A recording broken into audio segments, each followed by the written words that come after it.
Bienvenidos, hoy tenemos nuevo episodio de la serie del Caribe y tratamos uno de los hechos de armas, que yo creo que son de los más aclamados de nuestra historia, ¿no? En la primavera de 1741, estas aguas del Caribe se convirtieron en el escenario de una de las mayores operaciones anfibias del siglo XVIII. Frente a Cartagena de Indias, la mayor flota que había cruzado el Atlántico hasta entonces se enfrentó a una plaza fortificada defendida por muy pocos hombres, pero por un sistema defensivo muy sólido y un mando, qué decir, excepcional. En este episodio nos vamos a adentrar en el sitio de Cartagena de Indias, una batalla que fue decisiva entre imperios y marcaría el equilibrio de poder en América. Para hacerlo contamos con la mirada apasionada de nuestro compañero de Mil Batallas, Antonio Gómez. ¿Le tenías ganas? Pues sí, de hecho, bueno, Félix le tiene muchísimas ganas a esto desde el principio de los tiempos, pero viene diciendo un montón de veces. Ya haremos alguna cosa así de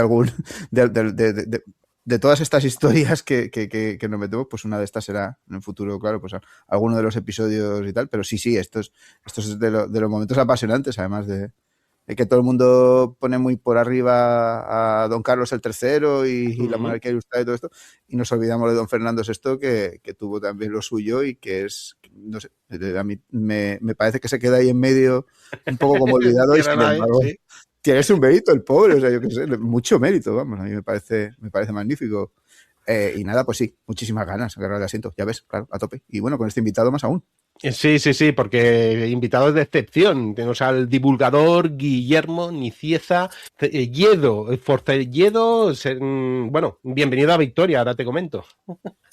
Hola, ¿qué tal? Encantadísimo de estar con vosotros. ¿Forceledo es italiano? ¿Forcelledo? Forcelledo, no, es entre gallego y asturiano, o sea que no, soy aquí... Bien.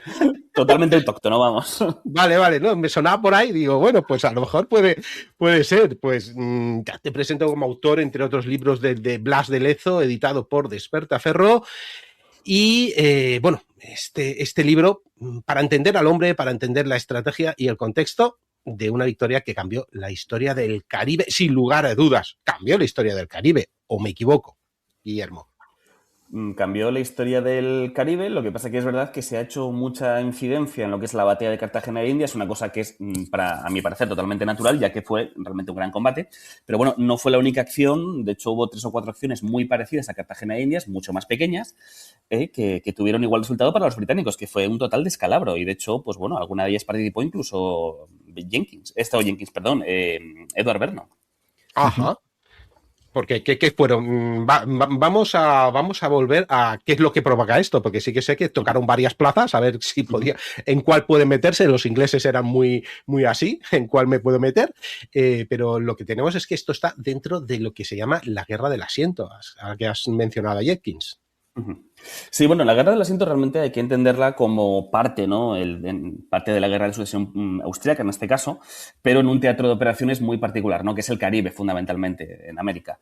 Esto pasaba muy a menudo, de hecho, pues prácticamente todas las guerras, entre comillas, ¿no? Entre muchas comillas, mundiales europeas, desde el siglo prácticamente XVI en adelante, pues bueno, tuvieron su pequeño teatro, ¿no? De guerra anglo-española. Esta fue la guerra anglo-española, y por supuesto el descubrimiento de América, pues bueno, América iba a ser, obviamente, ¿no? También Asia en algún momento, pero fundamentalmente América, pues bueno, un teatro de operaciones propio, ¿no? Esto al inicio de la carrera de Blas de Lezo le ocurrió lo mismo, ¿no? La famosa guerra de la Reina Ana, que fue prácticamente lo mismo en la Guerra de Sucesión Española, pues bueno, su componente también en América, pues en este caso, unos cuantos años más tarde, prácticamente 30, 40 años más tarde, pues tenemos la Guerra del Asiento, ¿no? Y también en América. Una guerra más de corte comercial, hay que entender que, bueno, también una guerra propagandística, bueno, tiene bastante juego, bastante enjundia esta guerra, podemos entrar un poco en ella porque yo creo que es bastante interesante. Pues sí, porque, claro, nosotros vemos el Caribe y aparte de las películas de piratas y 4 cosas, ahí supongo que el comercio y, bueno, el tema de piratas no creo que sea casualidad que se hable mucho de eso, porque asaltar naves entre uno y otro, hacer el corsario, si quieres, esta guerra de corso y bueno, pues otros piratas, evidentemente, estaba a la orden del día. Y hay piratas donde hay un comercio rico, claro. Claro, aquí hay que entender lo que Reino Unido, Inglaterra en un primer momento y después Reino Unido, pues bueno, una de las cuestiones que siempre intentó es hacerse, lógicamente, ¿no?, su camino o su pequeña plaza en América, que al final era el comercio, pasaba prácticamente todo por América. Esto le pasó también a los franceses, ¿no? Los franceses lo intentaron fundamentalmente en el siglo XVI y los ingleses, pues bueno, en el XVII, ¿no?, con aquel famoso designio, ¿no?, occidental que envió el Lord Protector de Inglaterra y demás, y luego posteriormente, ya en el siglo XVIII, pues en la Guerra de Sucesión, en un primer momento, y luego, pues bueno, como no acabó como ellos esperaban, ya a mediados de siglo, ¿no? Hay que tener en cuenta que esta guerra, llamada muchas veces la Guerra de la Oreja de Jenkins, bueno, el tema de la oreja, lo más probable es que nunca existiera, como siempre, ¿no? En estos temas, un mito probablemente propagandístico británico, como no puede ser de otra forma, pero bueno, sí que es verdad que había una cuestión muy importante económica detrás. Ya, británicos yendo a la guerra por economía y que hagan mito y propaganda, eso no se ha visto nunca realmente, es sorprendente. Efectivamente, sí, es sorpresa total Sí. para sorpresa de nadie, ¿no? En este caso, pero así fue. Bueno, de hecho hay, pues bueno, por supuesto muchísimos mitos, ¿no? Como que Jenkins, bueno, la historia un poco de Jenkins, para que la gente se ponga un poco en materia o entre en harina, pues bueno, era un contrabandista británico, Robin Jenkins, tenía ahí un buque, ¿no?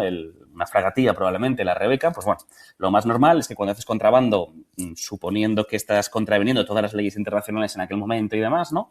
Pues resulta que, como no podía ser de otra forma, pues un capitán español, Juan de León Fandiño, que era gallego, aunque estaba afincado en Cuba, que se dedicaba al corso a su vez, ¿no? Lo que pasa es que España emitía patentes de corso desde el punto de vista más de guardacosta, ¿no?, que propiamente corsario. También hubo corsarios al uso, ¿no?, en España o en el Caribe, pero bueno, en este caso era más propiamente guardacosta. Pues bueno, le detiene y se supone que le ata al mástil, le toma su barco, por supuesto, le corta la oreja y esa famosa frase, que probablemente tampoco nunca se dijo, ¿no?, de ve y dile a tu rey que lo mismo le haré si a lo mismo se atreve, ¿no? Pues claro, Jenkins apareció en el Parlamento, pues bueno, montó el cirio ahí en el Parlamento y, por supuesto, el Parlamento de su graciosa majestad no tuvo otro remedio entre tal insulto que declarar la guerra a España. Esto es lo que dice ahí, ¿no? Realmente hay más allá. Necesitaban un casus belli y, oye, se la habían ofrecido, ¿verdad? Sí, porque de hecho el primer ministro británico en aquel momento no tenía ningún interés en declarar la guerra. De hecho, los liberales en aquel momento habían seguido una política de pacificación con España razonable, ¿no? Es verdad que al final del reinado de Felipe V y con Fernando VI pasó exactamente lo mismo. Digámoslo así, una cierta pacificación, no nadie le interesaba entrar en guerra, había unas cuestiones comerciales ahí y se habían intentado, pues bueno, en diferentes cuestiones, pues tratar el tema del comercio y precisamente pues de ahí salió, ¿no?, el navío anual de permiso y el asiento de negros, ¿no? Por eso se llama la guerra del asiento. ¿Te está gustando este episodio? Hazte fan en iVoox para acceder a este y al resto de sus episodios extra desde otras aplicaciones de escucha.